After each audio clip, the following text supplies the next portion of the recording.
2026 LDF സർക്കാർ അധികാരത്തിൽ വരുമോ ഇല്ലയോ? ഇത് വലിയൊരു ചർച്ചാ വിഷയമാണ്. ഇനി ഒരിക്കലും CPM-നെ കേരളത്തിൽ കാലുകുത്തിക്കില്ല എന്ന് കേരളത്തിൻ്റെ തെക്കേ അറ്റം മുതൽ വടക്കേ അറ്റം വരെയുള്ള ജനങ്ങൾ പറഞ്ഞുകൊണ്ടിരിക്കുകയാണ്. അതിനവർ കാത്തിരിക്കുകയാണ് 2026 നിയമസഭാ തെരഞ്ഞെടുപ്പിന് വേണ്ടി. അതിശക്തിയായി അവരുടെ ആ പൗര അവകാശം വിനിയോഗിക്കും. എന്തുകൊണ്ടാണ് ഇത്തരത്തിൽ ഒരു വെറുപ്പ് CPM-ന് അല്ലെങ്കിൽ LDF-ന് സമ്പാദിക്കേണ്ടി വന്നത്? വലിയ പ്രതീക്ഷയോടുകൂടിയാണല്ലോ 2016 അധികാരത്തിൽ വന്നത്. സത്യപ്രതിജ്ഞാവേളയിൽ പിണറായി വിജയൻ എന്താണ് പറഞ്ഞത്? ഓരോ ഫയലിലും ഓരോ ജീവിതമുണ്ട് എന്ന്. ആ ഒരൊറ്റ വാക്യം മതി കേരളത്തിലെ സാധാരണക്കാരനെ മുഴുവൻ ഇളക്കിമറിക്കാൻ. അങ്ങനെ ഇളക്കിമറിച്ചതാണ് കേരള ജനത പിണറായിയോടൊപ്പം നിന്നത്. 2021 പല ദുരന്തങ്ങളുടെ ഒരു ബാക്കി പത്രമെന്ന ഓണം പിണറായി വിജയനും അധികാരത്തിൽ വന്നു.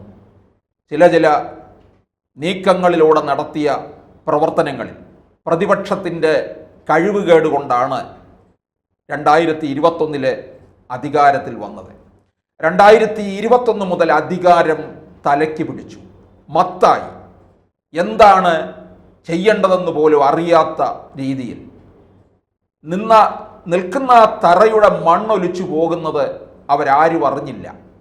പ്രസ്ഥാനത്തേക്കാൾ വലുത് വ്യക്തികളായി മാറി. ഒരു വ്യക്തിയുടെ കാൽച്ചുവട്ടിലായി പാർട്ടിയും അധികാരവുമെല്ലാം. അതുകൊണ്ട് തന്നെയാണ് ജനം വെറുത്തതും. പിണറായിയോടൊപ്പം തന്നെ അത്തരത്തിലുള്ള അഹങ്കാരത്തോടുകൂടി, അധികാരഭ്രമത്തോടുകൂടി, അധികാരം മത്തുപിടിച്ചവർ പാർട്ടിയിലുമുണ്ട്. പാർട്ടിയിലെ ഒരു വിഭാഗം കാത്തിരിക്കുന്നത്, ആഗ്രഹിക്കുന്നത്, രഹസ്യമായിട്ടവർ ആഗ്രഹിക്കുന്നത് ഇനി അധികാരത്തിൽ വരരുത് എന്നാണ്. അതാണ് ഇവിടെ കണ്ടുകൊണ്ടിരിക്കുന്നത്. ജനവികാരം മുഴുവൻ അതാണ് എന്നുള്ളത്. പക്ഷെ പിണറായി മാത്രമല്ല ഈ ജനങ്ങൾ വെറുക്കാനുള്ള കാരണം. പിണറായിയോടൊപ്പം തന്നെ പിണറായി വളർത്തിക്കൊണ്ട് വന്നവരൊക്കെ തന്നെ, കൊച്ചു സഖാക്കന്മാർ വരെ ഉണ്ട് ഇതിനകത്ത്. അവരൊക്കെ തന്നെ കൂട്ടുപ്രതികളായി മാറുകയാണ്. പലരുണ്ട്. പുരുഷന്മാരുണ്ട്, വനിതകളുണ്ട്, യുവാക്കളുണ്ട്, കുട്ടികളുണ്ട്, എല്ലാവരുമുണ്ട്. ഇതിൽ നമുക്ക് 5 വനിതാ പ്രതിനിധികളെ നോക്കാം. ഈ 5 പേര് ഓരോരോ സ്ഥാനമാനങ്ങളിൽ ഇരുന്നവരും ഇരിക്കുന്നവരുമാണ്. അതിൽ ഒന്നാമത്തെ ആള്, 5 പേരുടെ പേരാണ് ഞാൻ പറയുന്നത്. ചിന്തോ ജെറോം കേരളത്തിലൊരു ഹാസ്യ കഥാപാത്രമായതാണ്. കൊല്ലത്തോ കുണ്ടറയിലോ മത്സരിക്കാൻ വേണ്ടി നോക്കി നടക്കുകയാണ്. എവിടെയായാലും രാവിലെ 8 മണിയാകുമ്പോൾ തോൽക്കും എന്നുള്ള കാര്യത്തിൽ ഉറപ്പുണ്ട്. ഒറ്റയടിക്ക് ശമ്പള വർധനവ് നേടി യുവജന കമ്മീഷൻ അധ്യക്ഷയായിരിക്കുന്ന സമയത്ത് മുൻകാല പ്രാബല്യത്തോടുകൂടി 15 ലക്ഷമാണ് ചിന്തോ ജെറോമിൻ്റെ അക്കൗണ്ടിലേക്ക് ചെന്നത്. അതിനെക്കുറിച്ചൊന്നും ആർക്കും ചോദിക്കാനുമില്ലായിരുന്നു. യുവജന കമ്മീഷൻ അധ്യക്ഷ സമയത്തിരിക്കുമ്പോൾ ആ വകുപ്പ് കൊണ്ട് തന്നെ ആർക്കും പ്രയോജനമില്ല. യുവജനങ്ങൾക്കൊരു പ്രയോജനവുമില്ലാത്ത ഒരു പാഴ് വകുപ്പാണ് യുവജന കമ്മീഷൻ. ഈ ചിന്തോ ജെറോം വെറുതെ ബുദ്ധിജീവി ചമഞ്ഞ് നടക്കുകയാണ്. അവരെല്ലാവരും പൊതിച്ചോറ് കൊടുക്കുന്നുണ്ട്. പൊതിച്ചോറ് ഇതാണ് പറയുന്നത്. പൊതിച്ചോറ് കച്ചവടമാണ് ചിന്തോ ജെറോമിൻ്റെ പ്രധാനപ്പെട്ട കാര്യം. അവർക്ക് കേരള സർവകലാശാല ഡോക്ടറേറ്റ് ബിരുദം നൽകിയിട്ടുണ്ട്. അതിനകത്ത് മുഴുവൻ അബദ്ധങ്ങളുടെ പട്ടികയാണ്. വാഴക്കുല എന്ന് പറയുന്ന ആ കവിത എഴുതിയത് ആരാണ് എന്ന് പോലും കൃത്യമായിട്ട് അവർക്ക് അറിയാത്ത ഒന്നാണ്. ആരെ കൊണ്ട് എന്തൊക്കെയോ എഴുതി വെപ്പിച്ചു. CPM അല്ലേ ഭരിക്കുന്നത്, അതുകൊണ്ട് ഡോക്ടറേറ്റോ. അവരിനി അധികാരത്തിൽ വന്നാൽ ചിന്തോ ജെറോമിന് ചിലപ്പോൾ ഡീലിറ്റ് വേണമെങ്കിലും സർവകലാശാലയിൽ നിന്ന് കൊടുപ്പിക്കും. അടുത്തത് പറയേണ്ടത് മന്ത്രി ബിന്ദു, ഇരിങ്ങാലക്കുട നിയമസഭാ മണ്ഡലത്തിൽ നിന്ന് ഉന്നത വിദ്യാഭ്യാസം. കേരളത്തിൽ 2 വിദ്യാഭ്യാസമാണുള്ളത്, കൊച്ചു വിദ്യാഭ്യാസവും ഉന്നതവും. നമ്മുടെ ശിവൻകുട്ടി കൊച്ചു വിദ്യാഭ്യാസം, അത്രയ്ക്കുള്ള വിവരമേ അദ്ദേഹത്തിനുള്ളൂ എന്നാണ് പാർട്ടി പറയുന്നത്. അതുകൊണ്ട് കൊച്ചു വിദ്യാഭ്യാസം. മന്ത്രി ബിന്ദു ആണെന്നുണ്ടെങ്കിൽ എവിടെ പോയാലും തലയ്ക്കകത്ത് വീടുണ്ട്. എൻ്റെ വീട് എൻ്റെ തലയ്ക്കുള്ളിലുണ്ട് എന്നുള്ള ആ ഇംഗ്ലീഷ് വാക്യം ഓക്സ്ഫോർഡ് സർവകലാശാലയെ പോലും ഞെട്ടിച്ചതാണ്. അവരിപ്പോൾ മന്ത്രി ബിന്ദുവിനെ കുറിച്ചൊക്കെ ഗവേഷണം നടത്തുകയാണ്. ആ ഇംഗ്ലീഷിനെ കുറിച്ച് മുമ്പ് റഹീമിനെ കുറിച്ചും ഓക്സ്ഫോർഡ് യൂണിവേഴ്സിറ്റി അന്വേഷിക്കുകയുണ്ടായി. അപ്പോൾ എന്തായാലും CPMന്റെ ഭരണത്തിൻ്റെ ആനുകൂല്യം മുഴുവൻ നേടിക്കൊണ്ട് മുമ്പോട്ട് പോകുന്ന ഒരു വനിതാ മന്ത്രിയാണ് ബിന്ദു. കുട്ടികൾക്ക് കോപ്പി അടിക്കാനുള്ള സൗകര്യവും ഒക്കെ നമ്മുടെ സർവകലാശാലയിൽ വേണ്ട തരത്തിലുണ്ട്. അർഷോയെ പോലുള്ളവർക്ക് എത്ര കാലം വേണമെങ്കിലും സർവകലാശാലയിൽ പഠിക്കാം. ഖജനാവിൽ നിന്ന് 40,000 രൂപ എടുത്താണ് കണ്ണട വാങ്ങിച്ചത്. അപ്പോൾ അത്രയും നല്ല കണ്ണടയെ ഒക്കെ വെച്ച് നടന്നാലല്ലേ CPMന് അതിൻ്റെ ഒരു പേരും പെരുമയും ഒക്കെ നിലനിർത്താൻ കഴിയുള്ളൂ. മൂന്നാമത് നമുക്ക് പറയേണ്ടത് പാർട്ടിയുടെ തലസ്ഥാനമായ കണ്ണൂരിൽ നിന്നുള്ള ഒരു വനിതയെക്കുറിച്ചാണ്. PP ദിവ്യ. നവീൻ ബാബു എന്ന യഥാർത്ഥ കമ്മ്യൂണിസ്റ്റുകാരൻ, കമ്മ്യൂണിസ്റ്റ് കുടുംബത്തിൽ നിന്ന് വന്നവൻ.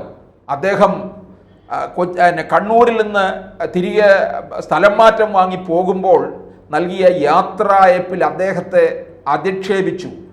ആ അധിക്ഷേപം മുഴുവന് ഒരു വീഡിയോഗ്രാഫറെ കൊണ്ടുവന്ന് ചിത്രീകരിച്ച് സമൂഹ മാധ്യമത്തിലൂടെ പ്രചരിപ്പിച്ചു. വിളിക്കാതെ കയറി ചെന്ന് ഈ നവീൻ ബാബുവിനെ അധിക്ഷേപിച്ച് പ്രസംഗം നടത്തി. കളക്ടർ വരെ കൂട്ടിരുന്നു എന്നുള്ളത് അറിയാം. ഒടുവിൽ ദിവ്യ ജയിലിലായി, ജാമ്യത്തിലിറങ്ങി. CPM അല്ലേ ഭരിക്കുന്നത്. ജാമ്യം എന്നൊക്കെ പറയുന്നത് അവർക്ക് വളരെ എളുപ്പമുള്ള കാര്യമാണ്. ജാമ്യത്തിലിറങ്ങിയപ്പോൾ പാർട്ടിയുടെ ജില്ലാ സെക്രട്ടറിയാണ് പോയി മാലയിട്ട് സ്വീകരിച്ചത്. കൂടാതെ കണ്ണൂരിലെ പ്രഗത്ഭരായിട്ടുള്ള വനിതാ നേതാക്കളും ഉണ്ടായിരുന്നു. ദിവ്യ എന്തായാലും അടുത്ത തെരഞ്ഞെടുപ്പിന് മത്സരിക്കാൻ തയ്യാറായിക്കൊണ്ടിരിക്കുകയാണ്. കല്യാശ്ശേരി മണ്ഡലത്തിൽ നിന്ന് എങ്ങനെയെങ്കിലും ജയിപ്പിച്ചു കൊണ്ടുവന്ന ഒരു മന്ത്രിയാക്കും. LDF അധികാരത്തിൽ വന്നാൽ PP ദിവ്യ ജയിച്ചും വന്നു കഴിഞ്ഞാൽ മന്ത്രിയാണെന്നുള്ളത് ഉറപ്പാണ്. കല്യാശ്ശേരിയിലെ CPMലെ ഏത് കുറ്റിച്ചൂലിനും ജയിക്കാം എന്നുള്ളതാണ് മുൻകാലത്ത് ഒരു വിധി. പക്ഷേ ഇപ്പോൾ കേരളം മുഴുവൻ പിണറായിക്കും CPMനും എതിര് നിൽക്കുന്നത് കൊണ്ട് ജയമെന്ന് പറയുന്നത് അല്പം അകലെയാണെന്നുള്ളത് അവർക്ക് തിരിച്ചറിയാൻ കഴിയാതെ പോകുന്നു. നാലാമത് പറയേണ്ട പേരുകാരി നമ്മുടെ കേരളത്തിൻ്റെ തലസ്ഥാനമായ തിരുവനന്തപുരത്തിൻ്റെ പ്രഥമ പൗരി മേയർ ആര്യ രാജേന്ദ്രനാണ്. ഒന്നുകൂടെ പച്ചയ്ക്ക് പറഞ്ഞാൽ അന്നം മുടക്കി ഒരു കുടുംബത്തിനെ വഴിയാധാരമാക്കി കളഞ്ഞു. ഒരു KSRTC ഡ്രൈവറുടെ ജോലി ഇല്ലാതാക്കി. അയാളുടെ കുടുംബം ഇപ്പോൾ പട്ടിണിയിലാണ്. അദ്ദേഹം വാഹനം ഓടിച്ചു വന്നപ്പോൾ യാത്രക്കാരുമായിട്ട് വാഹനം ഓടിച്ചു വന്നപ്പോൾ മേയർ കൊച്ചമ്മ പിന്നാലെ വന്ന സ്വകാര്യ വാഹനത്തിന് വഴി കൊടുത്തില്ല എന്ന് പറഞ്ഞാണ് ഡ്രൈവറെ വിളിച്ചിറക്കി അധിക്ഷേപിച്ചത്. കൂട്ടുനിന്നതോ ഭർത്താവ് ബാലുശ്ശേരി MLA ആയ സച്ചിൻ ദേവ്. ഈ മേയറുടെ ചില കൊള്ളരുതായ്മകളും ഒക്കെ കൊണ്ട് എന്ത് പറ്റുന്നു, സച്ചിൻ ദേവിൻ്റെ ബാലുശ്ശേരിയിലെ വോട്ടിംഗ് നിലവാരവും താഴേക്ക് പോവുകയാണെന്നുള്ളതും പാർട്ടി അറിയുന്നില്ല എന്നുള്ളതാണ്. മേയർ ആര്യ രാജേന്ദ്രനെ നേമത്ത് കൊണ്ടുവന്ന് നിർത്തി മത്സരിപ്പിക്കാനുള്ള ശ്രമമാണ് നടത്തുന്നത്. 2021 ശിവൻകുട്ടി ജയിച്ച പോലെ അങ്ങ് ഈസിയായിട്ട് ജയിച്ചു പോകാമെന്നാണ് CPMന്റെ കണക്കുകൂട്ടൽ. രാവിലെ തന്നെ തോൽക്കും എന്നുള്ളത് ഉറപ്പായിട്ടുള്ള കാര്യമാണ്. ഓൾ സയൻസ് കോളേജിലെ ക്ലാസ് മുറിയിൽ പിറകിലത്തെ ബെഞ്ചിലിരുന്ന് പഠിച്ചുകൊണ്ടിരുന്നപ്പോഴാണ് അവിടുന്ന് വിളിച്ചിറക്കിക്കൊണ്ടുവന്നത് നമ്മുടെ സഖാക്കന്മാർ. വന്ന് മേയറായിക്കൊള്ളൂ, ഒന്നും അറിയണ്ട, പിൻസീറ്റിൽ കുറച്ച് മൂത്ത സഖാക്കന്മാരിരിപ്പുണ്ട്. അഞ്ചാമത് നമുക്ക് പറയേണ്ട ഏറ്റവും വലിയ താരമായ വീണ ജോർജിനെ കുറിച്ചാണ്. ആറന്മുളക്കാർ തലയെ കൈവച്ച് വിളിക്കുകയാണ്, ഇങ്ങനെ ഒരു MLAയും മന്ത്രിയും ഞങ്ങൾക്ക് വേണ്ടേ എന്ന് പറഞ്ഞ്. ഇപ്പോൾ കേരളവും തലയിൽ കൈവച്ച് വിളിക്കുകയാണ്. വീണ ജോർജ് കപ്പിത്താൻ, ഈ കപ്പൽ ആടി ഉലയില്ല സാർ എന്ന് പറഞ്ഞ വീണ ജോർജ്, ഇതിനൊരു കപ്പിത്താനുണ്ട് സാർ എന്ന് പറഞ്ഞ വീണ ജോർജ്. അങ്ങനെയുള്ള വീണ ജോർജാണ് ഇപ്പോൾ ലോകത്തിന് മുന്നിൽ നമ്പർ 1 ആയിട്ട് നിൽക്കുന്നത്. ആ നമ്പർ 1 കേരളത്തെ എങ്ങനെ ആക്കി എന്നുള്ളത് നമ്മളെല്ലാവരും കണ്ടുകൊണ്ടിരിക്കുകയാണ്. അങ്ങനെ ഈ അഞ്ച് വനിതാ നേതാക്കളും പിണറായിയോടൊപ്പം ചേർന്ന് കേരളത്തിൽ നിന്ന് ഇടതുപക്ഷത്തെ ഉന്മൂലനം ചെയ്യും എന്നുള്ളത് ഉറപ്പാണ്.